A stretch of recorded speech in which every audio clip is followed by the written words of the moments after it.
know he had risen the night before because of what he said in Matthew 12. But either way, when they got there, it was still dark, Sunday morning.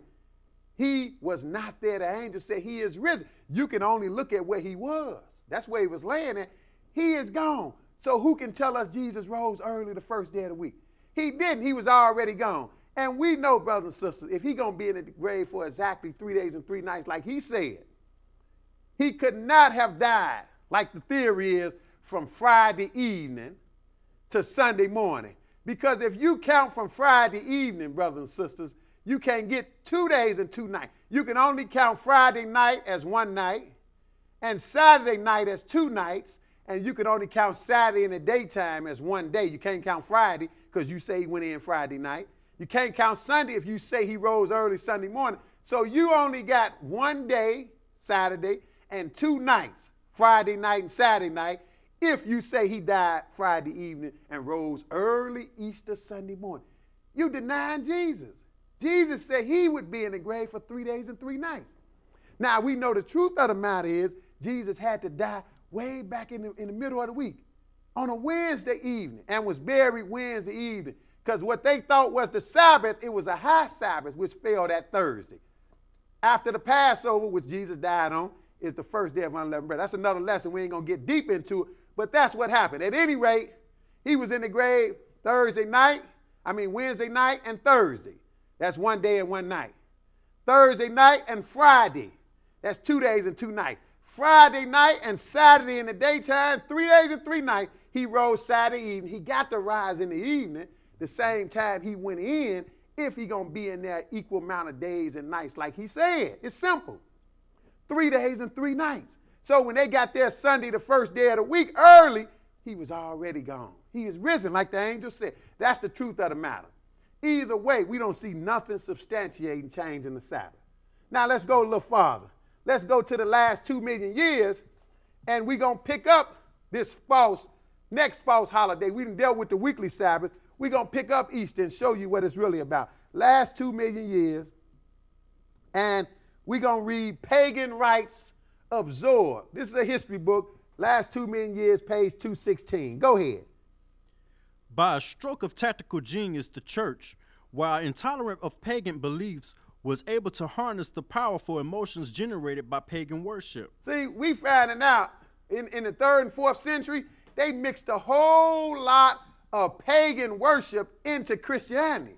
In other words, like this political talk they got going around, they put some lipstick on a pig. And they want to keep calling it Christianity, but it's pagan worship they infuse into it. That's what he's telling us. The history book is telling us this. Go ahead. Often churches were cited where temples had stood before. Go ahead. And many heathen festivals were added to the Christian calendar. Oh, many heathen festivals were added to the Christian calendar.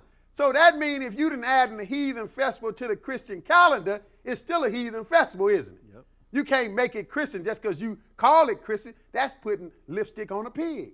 Lipstick on a pig is still a pig. I don't care. So that's what they did. Go ahead. Easter, for instance. Oh, Easter, for instance. Now, this is not me talking. This is the history book. Go ahead. A time of sacrifice and rebirth in the Christian year takes its name from the Norse goddess Eostra, in whose honor rites were held every spring. See, now Easter got its name from this goddess. So we not really worshiping the resurrection of Jesus. We worshiping a mother goddess.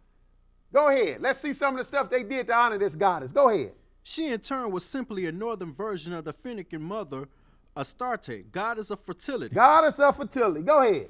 Easter eggs continue an age-old tradition in which the egg is a symbol of birth. The cakes which were eaten to mark the festivals of Astarte and Astorta were the direct ancestors of our hot cross burns. Oh, so now the Easter eggs and all of that don't have nothing to do with Jesus, have something to do with you worshiping this goddess. This is idolatry, brothers and sisters. Let's go farther. Go to the next history book, World Book Encyclopedia, Volume 6, under Easter, page 25. World Book Encyclopedia, Volume 6. Go ahead, read that. Easter is one of the movable... Sunrise service. Oh, sunrise service, okay. Sunrise services mark the dawn of Easter in many places. See, sunrise service, people get up and they really worship in the sun. They not worshiping the resurrection of Jesus. That's why they catch the sun coming up and worshiping. That's nothing new. The Lord told you, don't worship the sun that's in the sky.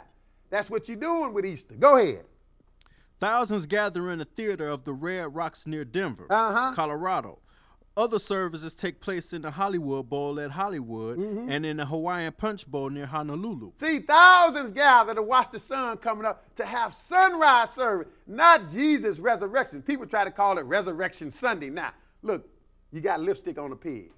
But let's go further. We ain't going to read the rest of that because it tells you Easter started in around 325 AD. Let's go to Ezekiel 8 and show you. Ezekiel 8 and verse 16, that Israel got caught up in this foolishness in the old days. They got caught up in it. Go ahead. Ezekiel 8 and 16. Read that one verse. And he brought me into the inner court of the Lord's house. And behold, at the door of the temple of the Lord, between the porch and the altar, were about 25 men, with their backs toward the temple of the Lord. With their backs toward the temple. Go ahead. And their faces toward the east. And they worshiped the sun toward the east. Oh, they worship the sun toward the east. So this is nothing new, brother and sister. You following suit what these people were doing. You are denying your creator and you worshiping something he created, the sun, toward the east. Go ahead. Then he said unto me. That's good. Let's go to New Testament, 1 Corinthians 10. Because again, preachers won't warn us about this stuff. They won't warn us about man's holidays. That's false worship. It's idolatry. But Paul, he warned you about, you got to stay away from this stuff. 1 Corinthians 10, verse 14. Go ahead. Wherefore, my dearly beloved, flee from idolatry. How many preachers then told you to flee from idolatry? You don't even know what idolatry is. Like it's no such thing as idolatry, might as well be nowadays. Why would Paul say flee from? Something has to constitute idolatry, brothers and sisters. If you worshiping some God haven't given you and it's honoring something else, like we just showed you, you just putting pig on a lipstick, you can call it Jesus all you want, it's idolatry. We're going to get to Christmas next week, show you, everybody know that's not his birthday. That's some more idolatry. But now he said flee from it. Now skip down to verse 19, because he's going to tell you what the Gentiles been worshiping and have given us. Go ahead. What I say then, that the idol is anything, or that which is offered and sacrificed to idols is anything? See, the idol is nothing, but I'm going to tell you what you're really doing. He going to tell you. Go ahead. But I say that the things which the Gentiles sacrifice, they sacrifice to devils. See, you doing some sacrificing, but you sacrificing to a devil, he telling. Paul telling you this, not me. Go ahead. And not to God. And I would not that ye should have fellowship with devils. He said, I don't want you to have fellowship with devils. You can't worship any kind of way, brother and sister. People say, well, that's for the Christians, that's for the Jews. Look, it's one set way to worship the Lord. And if you're going to pick whether it's the Jew or the Christian, Jesus was a Jew. He followed the custom that God gave to the Jews. I think you need to do the same thing because those are the customs that came from God. Go ahead. You cannot drink the cup of the Lord and the cup of devils. See, you can't do both. You can't have two Sabbath days, a Christian and a Jew. It's either one. The Bible says the seventh day, which was given to the Jews. The Bible gave you the Passover, not Easter. See, we celebrate that. That honors Jesus. Go ahead. You cannot be partakers of the Lord's table and of the table of devils. You can't do both. One more place, because I don't want you to do this. John, the 4th chapter.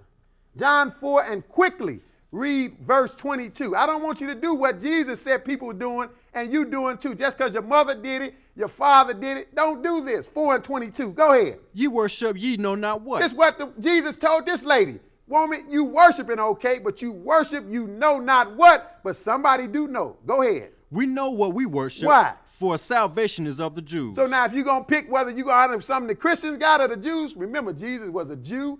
He followed the custom that was given to the Jews. Salvation is of the Jews. Hope you got some understanding in Jesus' name. Live in the Chicagoland area.